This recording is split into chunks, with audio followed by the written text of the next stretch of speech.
கிறிஸ்துவுக்குள் மிகவும் பிரியமான தேவ பிள்ளைகளை, ஆண்டவராய் இயேசு கிறிஸ்துவின் நாமத்தினாலே அன்பின் வாழ்த்துதல். இந்த நாள் பண்டிகையின் நாள். இந்த நாள் மிகவும் மனமகிழ்ச்சியான நாள். சந்தோஷத்தோடு, புத்தாடைகளோடு, பலவிதமான விருந்துகளோடு கிறிஸ்து பிறப்பை கொண்டாடி கொண்டிருக்கிற இந்த நாள், என் ஆண்டவராய் இயேசுவின் நாமத்தினாலே உங்களுக்கு வாழ்த்துதலும் ஆசீர்வாதங்களையும் கூறிக்கொள்ள நாங்கள் கடமைப்பட்டிருக்கிறோம். பிரியமானவர்களே, இந்த நாளில் கிறிஸ்து பிறப்பு நாளை கொண்டாடுகிற உங்கள் எல்லாருக்கும் என் ஆண்டவராக இயேசு கிறிஸ்துவனுடைய பிறப்பின் சரித்திரத்தையும் அதனுடைய ரகசியத்தையும் சில வேத வசனங்கள் மூலமாய் உங்களோடு கூட பேச ஆசைப்படுகிறேன். வேதம் சொல்லுகிறது, லூக்கா எழுதின சுவிசேஷம் 2வது அதிகாரம் அதனுடைய 10வது வசனம் எப்படி சொல்லுகிறது? தேவதூதன் அவர்களை பார்த்து நோக்கி, பயப்படாதிருங்கள், இதோ எல்லா ஜனத்துக்கும் மிகுந்த சந்தோஷத்தை உண்டாக்கும் நற்செய்தியை உங்களுக்கு அறிவிக்கிறேன் என்று சொன்னார். கவனிக்க வேண்டாம், என் ஆண்டவராகிய இயேசு கிறிஸ்து 2018 ஆண்டுகளுக்கு முன்பாக இந்த பூமியில பிறந்தார் என்பது உண்மை. வரலாறு அதற்கு சான்றளிக்கிறது. சகல காரியங்களும் அதற்கு சான்றளிக்கிறது. வரலாறு கிமு கிபி என்று பிரிக்கப்பட்டு இருக்கிறது. கிறிஸ்துவுக்கு முன், கிறிஸ்துவுக்கு பின் என்று சொல்லி பிரிக்கப்பட்டு இருக்கிறது. இப்படியாக என் ஆண்டவராய் இயேசு கிறிஸ்துவனுடைய பிறப்பு நிச்சயமாகவே உறுதி செய்யப்பட்ட ஒன்று. ஆனால் வேதத்தை சற்று ஆராய்ந்து பார்ப்போமேயானால் அது ஏதேச்சையாய் நடந்த ஒரு காரியம் அல்ல. என் தேவனுடைய திட்டங்களும் தீர்மானங்களும் நிறைவேறும்படியாக, தேவனுடைய முன்குறித்தல் நிறைவேறும்படியாக என் ஆண்டவராகிய கர்த்தர் ஆமென் செய்து முடித்த காரியங்கள் என்பதை நாம் வேதத்திலே அறிந்து கொள்ள முடியும். ஏசாயா தீர்க்கதரிசியின் புஸ்தகம் 7வது அதிகாரம் அதனுடைய 14வது வசனத்தை வாசிக்கும் போது, ஆதலால் ஆண்டவர் தாமே உங்களுக்கு ஒரு அடையாளத்தை கொடுப்பார், இதோ ஒரு கன்னிகை கர்ப்பவதியாகி ஒரு குமாரனை பெறுவாள், அவருக்கு இம்மானுவேல் என்று பெயரிடுவாள். கவனிக்க வேண்டாம், ஒரு கன்னிகை கர்ப்பவதியாவாள். உலகத்தில் சாத்தியமில்லாத ஒன்று. ஒரு ஸ்திரீ ஒரு ஆணோடு இணைந்தால் மாத்திரமே ஒரு கரு உருவாக வாய்ப்பு இருக்கிறது. ஆனால் 2018 ஆண்டுகளுக்கு முன்பாக,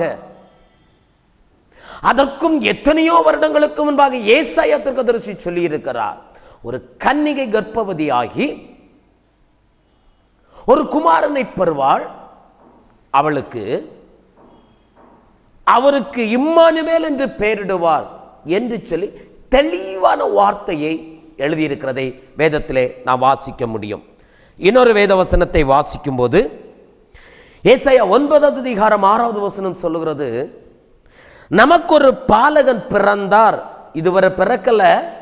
விசுவாசத்தோடு சொல்லுகிற வார்த்தையை கவனிங்கள்.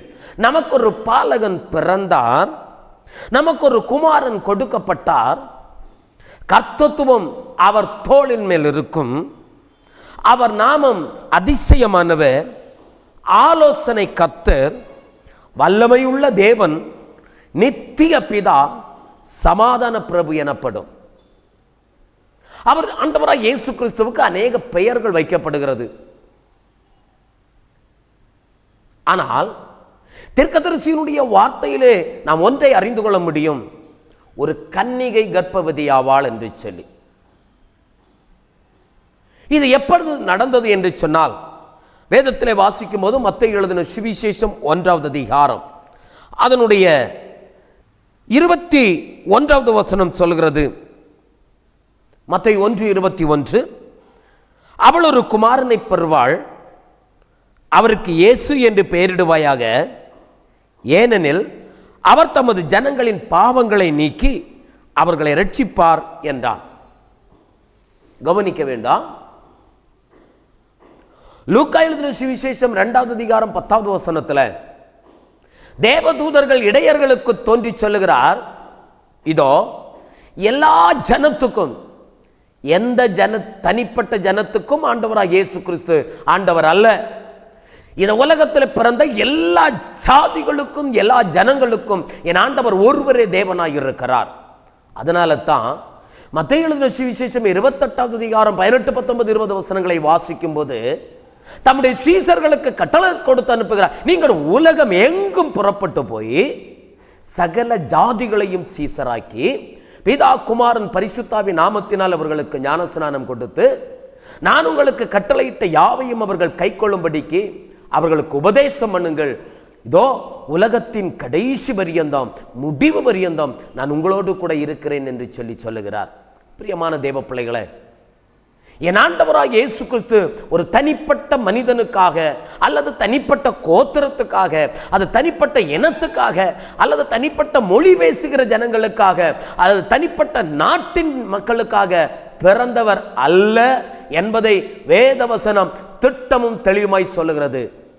இதோ தூதன் சொல்லுகிறான், எல்லா ஜனத்துக்கும் எல்லா ஜாதிகளுக்கும் மிகுந்த சந்தோஷம், இடைவிடாத சந்தோஷம், நினையாத சந்தோஷத்தை உண்டாக்குகிற ஒரு நற்செய்தியை உங்களுக்கு அறிவிக்கிறேன்.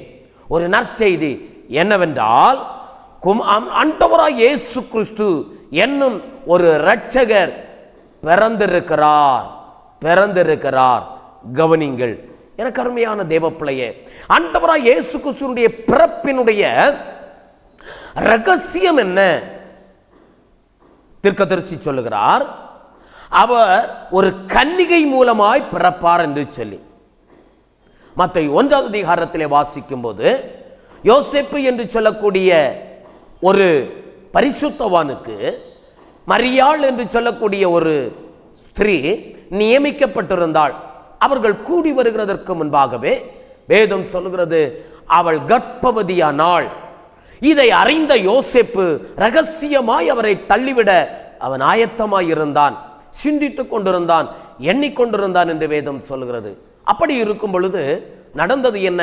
தேவதூதன் அவருக்கு சொப்பனத்திலே தோன்றி அவர் சொல்லுகிறார், 20வது வசனம், அவன் இப்படி சிந்தித்துக் கொண்டிருக்கையில் கர்த்தருடைய தூதன் சொப்பனத்தில் அவனுக்கு காணப்பட்டு, தாவீதின் குமாரனாகிய யோசேப்பே, உன் மனைவியாகிய மரியாளை சேர்த்துக்கொள்ள ஐயப்படாதே, அவளிடத்தில் உற்பத்தி ஆகியிருக்கிறது பரிசுத்த ஆவியினால் உண்டானது என்று சொல்லுகிறார்.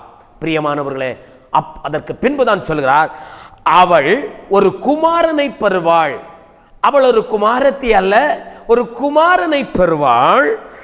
அவருக்கு நீ இயேசு என்று பெயரிடுவாயாக, ஏனெனில் அவர் தமது ஜனங்களின் பாவங்களை நீக்கி அவர்களை ரட்சிப்பார். கவனிக்க வேண்டும், என் ஆண்டவராய் இயேசு கிறிஸ்து இந்த பூமியில பிறக்க காரணம் என்ன? இன்றைக்கு பண்டிகையின் நாட்கள், சந்தோஷம், மிகுந்த சந்தோஷம், பயங்கரமான ஆராதனைகள், பயங்கரமான பட்டாசுகள், பயங்கரமான தின்பண்டங்கள், பயங்கரமான வஸ்திரங்கள், பயங்கரமான சந்தோஷம், மனமகிழ்ச்சி. ஏனென்றால் இயேசு பிறந்திருக்கிறார்.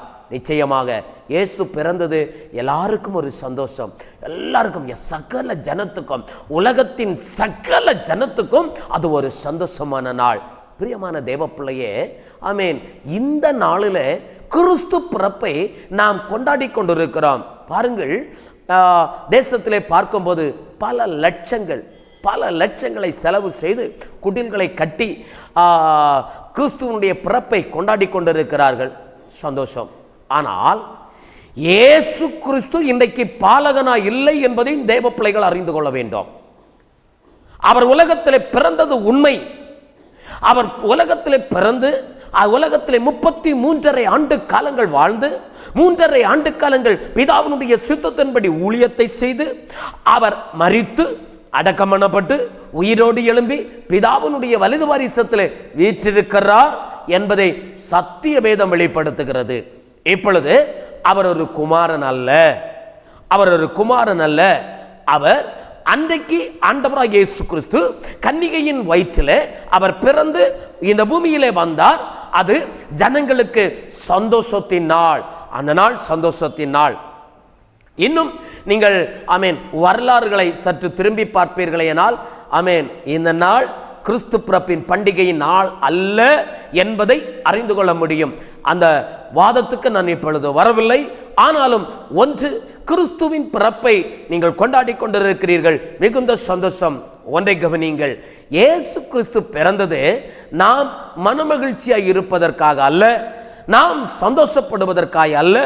நாம் பலவிதமான தின்பண்டங்களை செய்து, பலவிதமான ஆகாரங்களை புசித்து, பலவிதமான காரியங்களை செய்து, பலவிதமான சந்தோஷங்களை அனுபவித்து, பலவிதமான பாவங்களை செய்கிற துவக்க நாளாய் முடிகிறதற்காக அல்ல இயேசு கிறிஸ்துவினுடைய பிறப்பு என்பதை தேவ பிள்ளைகள் அறிந்து கொள்ள வேண்டும்.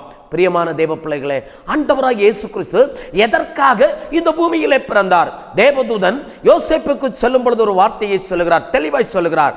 அவர் ஒரு கன்னிகை அவள் மரியாள் ஒரு பிள்ளையை பெற்றெடுப்பாள், ஒரு குமாரனை பெற்றெடுப்பாள், இயேசு என்று பெயரிடு. அவர் சகல ஜனங்களுடைய பாவங்களையும் நீக்கி அவர்களை ரட்சிப்பார். கவனிக்க வேண்டாம் எனக்கு பிரியமான தேவ பிள்ளைகளே, ஆண்டவராகிய இயேசு கிறிஸ்து இந்த பூமியிலே பிறந்த சந்தோஷம் என்ன? உன்னுடைய என்னுடைய பாவங்களை மன்னிக்கிறார் என்பதுதான் சந்தோஷம். அந்த பாவங்களை இயேசு கிறிஸ்து மன்னிக்கிறதுனால தான் நம்முடைய வாழ்க்கையில இயேசு கிறிஸ்து பிறந்திருக்கிறார் என்ற சந்தோஷம் உருவாகி இருக்கிறது. ஒன்றை கவனிங்கள், வேதத்திலே நாம் வாசிக்கும் போது தெளிவாய் அறிந்து கொள்ளுகிற ஒரு காரியம், இயேசு கிறிஸ்து எங்கேயுமே தன்னுடைய பிறப்பின் நாளை கொண்டாடும்படியாய் அவர் சொல்லவே இல்லை. தன் சிலுவை சுமந்து கொடூரமான அந்த சிலுவையை எருசலேம் வீதிகளிலே சுமந்து கொண்டு போகும் பொழுது அவ்வளவு பாடு நிறைந்த, உபத்திரவம் நிறைந்த அந்த கல்வாரியின் பாதையை அவர் கடந்து போகும் பொழுது எருசலேமினுடைய குமாரத்திகள் எல்லாம் அழுகிறார்கள் இயேசுவை பார்த்து. ஐயோ, இந்த குமாரனுக்கா இவ்வளவு பாடு, இந்த இயேசுவுக்கா இவ்வளவு பாடு என்று அழுகிறார்கள். இயேசு என்ன சொன்னார்? எருசலேம் குமாரத்திகளே, நீங்கள் எனக்காக அழாதிருங்கள், எனக்காக நீங்கள் அழ வேண்டாம், உங்களுக்காகவும் உங்கள் பிள்ளைகளுக்காகவும் அழுங்கள். பச்சை மரத்துக்கு இந்த பாடு என்றால் பட்ட மரத்துக்கு என்ன பாடு என்று சொல்லி சிந்தித்து பாருங்கள் என்று சொல்லி உங்களுக்காக நீங்கள் அழுங்கள். உங்கள் பாவத்திலே நீங்கள் அழிந்து போகாதபடி, உங்கள் அக்கிரமத்திலே நீங்கள் அழிந்து போகாதபடி, உங்கள் வேதனைகளிலே நீங்கள் அழிந்து போகாதபடி, உங்கள் நித்திய ஆக்கினையிலே நியாய தீர்ப்பிலே நீங்கள் அழிந்து போகாதபடி, உங்கள் ஆத்துமாக்கள் பரிசுத்தமாகும்படியாய், உங்கள் ஜீவிதங்கள் பரிசுத்தமாகும்படியாய் நீ உன்னை தற்காத்துக் கொண்டு தேவனுடைய பாதத்தில் குமாரனாகிய இயேசு கிறிஸ்து கொடுக்கிற அந்த பாவ மன்னிப்பின் நிச்சயத்தை பெற்றுக்கொண்டவர்களாக நீங்களும் நானும் வாழ வேண்டும். அதுதான் கிறிஸ்து பிறப்பின் பண்டிகையினுடைய ஆசீர்வாதம். அதுதான் ஒரு நற்செய்தி என்பதை தேவ பிள்ளைகள் அறிந்து கொள்ள வேண்டும். கவனிங்கள், வேதத்தை வாசிக்கும் போது தெளிவாய் நாம் அறிந்து கொள்கிற ஒரு வார்த்தை, குமாரனாகிய இயேசு கிறிஸ்து இந்த பூமியிலே பிறந்தது சந்தோஷம்தான். ஆனால் ஒரு கூட்டத்துக்கு சந்தோஷம் இருந்தாலும் ஒரு கூட்டத்துக்கு துக்கமும் வேதனையும் இருந்தது என்பதையும் வேதத்திலே நாம் சுட்டிக்காட்ட முடியும். ஆனாலும் எனக்கு பிரியமான தேவ பிள்ளையே, இயேசு கிறிஸ்துவினுடைய பிறப்பு என்பது அது சாதாரண பிறப்பு அல்ல.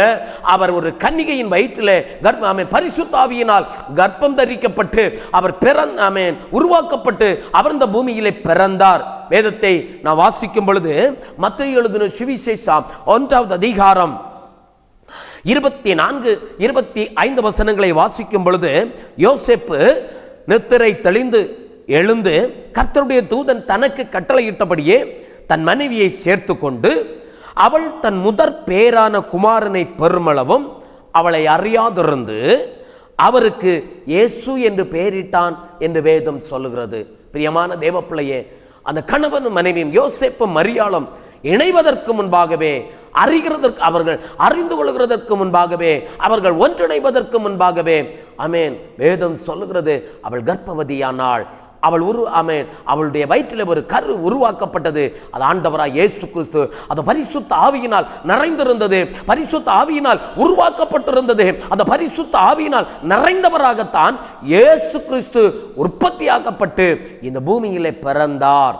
ஆம் பிரியமான தேவ பிள்ளையே, இந்த பூமியிலே அவர் பிறந்தது ஆமேன் ஏதோ ஆமேன் வேதத்தை நீங்கள் சற்று நிதானித்து பார்ப்பீர்களேனால் இன்றைக்கு மாட்டு தொழுவத்திலே பிறந்தார் என்று சொல்லி வேதம் சொல்லுகிறது. ஆனால் ஒரு வசனத்தை நான் திடமாய் உங்களுக்கு சுட்டிக்காட்ட விரும்புகிறேன். லூக்கா எழுதின சுவிசேஷம் 2வது அதிகாரம் 7வது வசனம் என்ன சொல்லுகிறது என்பதை சற்று நிதானித்து பார்ப்பீர்களேனால், அவள் தன் முதற்பேரான குமாரனை பெற்று சத்திரத்தில் இடமில்லாததினால், அவர்களுக்கு இடமில்லாதிருந்தபடியினால் பிள்ளையை துணிகளில் சுற்றி முன்னணையிலே கிடத்தினாள் என்று வேதம் சொல்லுகிறது. ஆம் பிரியமான தேவ பிள்ளையே, ஆமேன் சத்திரத்தில் இடமில்லாததினால் அவள் தன் முதற்பேரான பிள்ளையை என்ன செய்தாள்? துணிகளிலே சுற்றி முன்னணையிலே கிடத்தினாள் என்று சொல்லப்பட்டு இருக்கிறது. ஆமேன் இந்த காரியங்களை விவரிக்க நேரம் போதாதபடினாலே உங்களுக்கு சுருக்கமாய் ஒரு வார்த்தையை சொல்லி முடிக்க நான் ஆசைப்படுகிறேன். இயேசு கிறிஸ்து பிறந்ததனுடைய நோக்கம் என்ன? இயேசு கிறிஸ்து ஜனங்களுடைய உலகத்தின் ஜனங்களுடைய பாவங்களை மன்னிக்க, அக்கிரமங்களை மன்னிக்க ஆண்டவராய் இயேசு கிறிஸ்து இந்த உலகத்திலே பிறந்தார். ஆம் தேவனுடைய பிள்ளைகளை, வேதம் சொல்கிறது பாவங்களை மன்னிக்க மனுஷகுமாரனுக்கு அதிகாரம் உண்டு என்பதை நீங்கள் அறிந்து கொள்ள வேண்டாம். அநேகருடைய பாவத்தை இயேசு கிறிஸ்து மன்னித்தார். ஒரு முறை கையும் களவுமாய் பிடிக்கப்பட்ட ஒரு விபச்சார ஸ்திரியை கொண்டு வந்து இயேசுவுக்கு முன்பாக நிறுத்தி சொல்லுகிறார்கள், மோசேயினுடைய நியாயப்பிரமாணம் சொல்லுகிறது இவளை கல்லறிந்து கொள்ள வேண்டும், நீர் என்ன சொல்லுகிறீர் என்று கேட்டார்கள். இயேசு கிறிஸ்து சொன்னார், உங்களிலே பாவம் இல்லாதவன் முதலாவது அவள் மேல் கல்லறியட்டும் என்று சொல்லிக்கொண்டு குனிந்திருந்து எழுத ஆரம்பித்தார். பிரியமான தேவ பிள்ளைகளை, சிறிது நேரம் கழித்து பார்க்கும்போது ஒருவனும் அந்த இடத்தில் இல்லை. அநேகர் வந்திருந்தார்கள், அநேகர் இருந்தார்கள், ஆனால் ஒருவனும் இல்லை. அவர் கேட்ட கேள்வி என்ன தெரியுமா? ஒருவனும் உன்மேல் குற்றம் சுமத்தவில்லையா? இல்லை ஆண்டவரே, நானும் உன்மேல் குற்றம் சுமத்துவது இல்லை, நீ போ, இனி பாவம் செய்யாதே என்று சொல்லி அனுப்பிவிட்டார். பிரியமான தேவ பிள்ளைகளை, நீங்கள் அன்போடு ஒரு வார்த்தையை கேட்பீர்களேயானால் நான் தைரியமாய் சொல்ல முடியும், இயேசு கிறிஸ்துவனுடைய பிறப்பு என்பது கொண்டாட்டத்துக்காக அல்ல, நாம் மனமகிழ்ச்சிப்பட்டு களி கூறுவதற்காக அல்ல.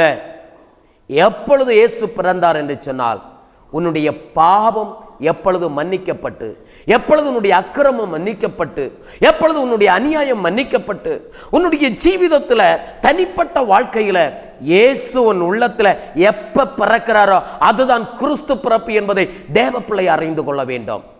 உலக பிரகாரமான பண்டிகைகள் நமக்கு அவசியமில்லை. என் ஆண்டவராகிய இயேசு கிறிஸ்து உன் உள்ளத்திலே பிறப்பாரையனால், உன் ஜீவிதத்திலே பிறப்பாரையனால் அது ஒரு மன மகிழ்ச்சி நாளாய் மாறும், அது ஒரு சந்தோஷத்தின் நாளாய் மாறும், அது ஒரு மிகுந்த ஆர்ப்பாட்டமான நாளாய் மாறும்.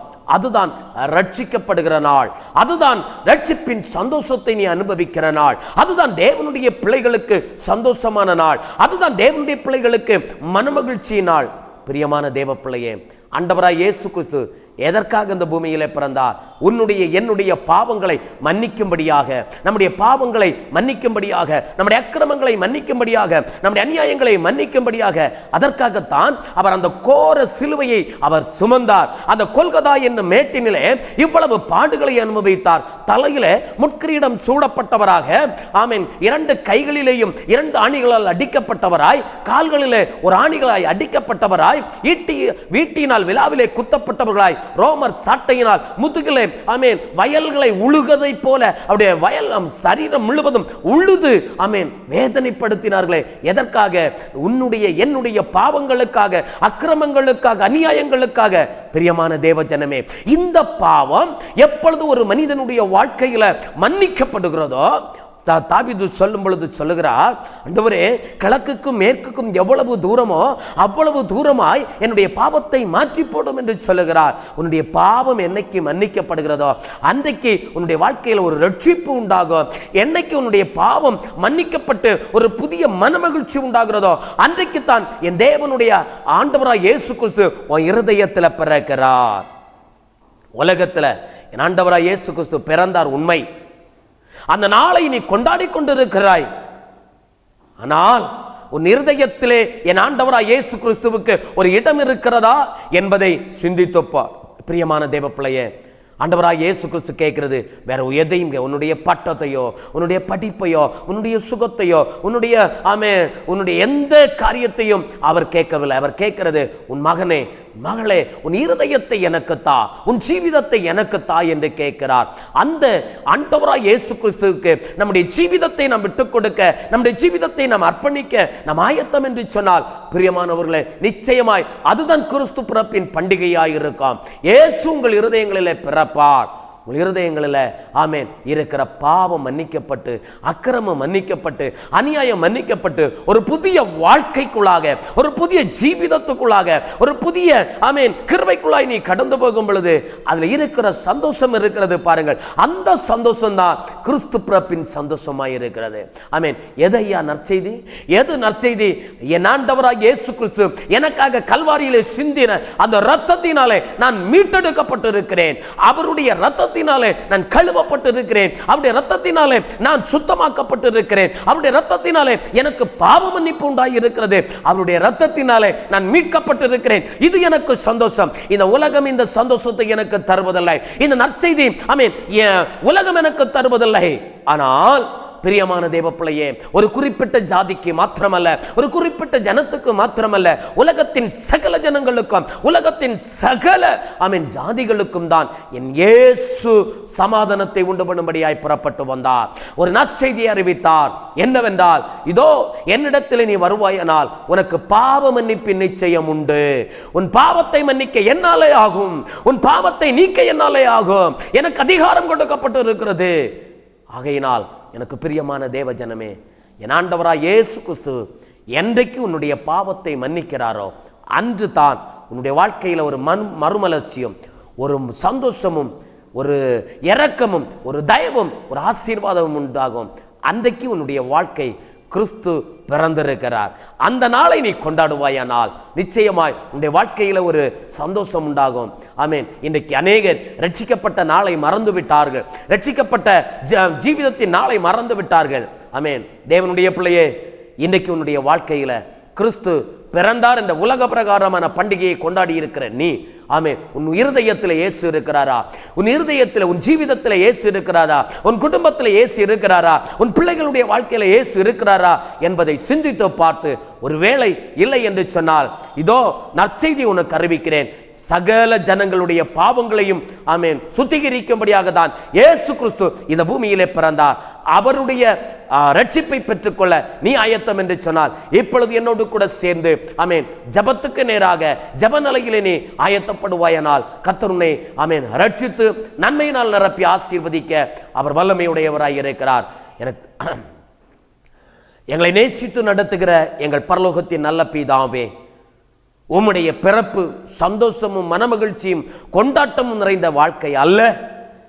எங்களுடைய ஜீவிதத்தில் பாவங்களை மன்னித்து, அக்கிரமங்களை மன்னித்து, இதிலிருந்து ஒரு மீட்பை தந்து பரிசுத்த தேவனோடு வாழுகிற ஒரு வாழ்க்கையை தேவனாகிய கர்த்தர் தந்திருக்கிறீர் என்று வேதத்திலே இருந்து நாங்கள் வாசிக்கிறோம் ஐயா. அப்படியாக நீர் இந்த பூமியில சகல ஜனங்களுடைய பாவங்களையும் மன்னித்து அவர்களை ரட்சிக்கும்படியாகத்தான் இந்த பூமியிலே வந்தேன். கர்த்தாவே, இந்த நிகழ்ச்சியை பார்த்து கொண்டிருக்கிற தேவ பிள்ளைகள் ஒருவேளை பாவ மன்னிப்பின் நிச்சயம் இல்லாமல் இருப்பார்களே ஆனால், வேதம் சொல்கிறது, தன் பாவங்களை மறைக்கிறவன் வாழ்வடைய மாட்டான், அவற்றை அறிக்கை செய்து விட்டு விடுகிறவனோ இரக்கம் பெறுவான் என்று சொன்ன வார்த்தையின்படி இந்த பிள்ளைகள் உம்மிடத்திலிருந்து இரக்கத்தை பெற்றுக்கொள்ள தன் பாவங்களை அறிக்கையிட்டு இவர்களுக்கு கர்த்தாவே ஒரு சமாதானம் சந்தோஷம் உண்டாகத்தக்கதாக தேவரீர் இவர்களுக்கு மனமிறங்க வேண்டும் என்று தகப்பனுடைய திருப்பாதத்தில் அர்ப்பணித்து செபிக்கிறேன். இவர்களுக்கு தேவையான சமாதானம் சந்தோஷம் இவர்களை ஆளுகை செய்வதாக இந்த கிறிஸ்து பிறப்பு பண்டிகையை கொண்டாடுகிற பிள்ளைகளுக்கு ஒரு மனமகிழ்ச்சியும் ஒரு நற்செய்தியும் உண்டாக வேண்டும் என்று செபிக்கிறேன். கர்த்தர் ஆசீர்வதிங்க, கிருபைக்குள் மறைத்துக் கொள்ளுங்க. இயேசுவின் நாமத்தில் பிதாவே. பிரியமான தேவ பிள்ளையே, நிச்சயமாக இந்த கிறிஸ்து பிறப்பு பண்டிகை உனக்கு நன்மையும் ஆசீர்வாதங்களையும் மேன்மையான அனுபவங்களையும் பெற்றுக்கொள்கிற ஒரு நாளாய் மாறுவதாக என்று சொல்லி வாழ்த்தி ஆசீர்வதிக்கிறோம். கர்த்தர் உங்களை ஆசீர்வதிப்பாராக. ஆமென். Praise the Lord.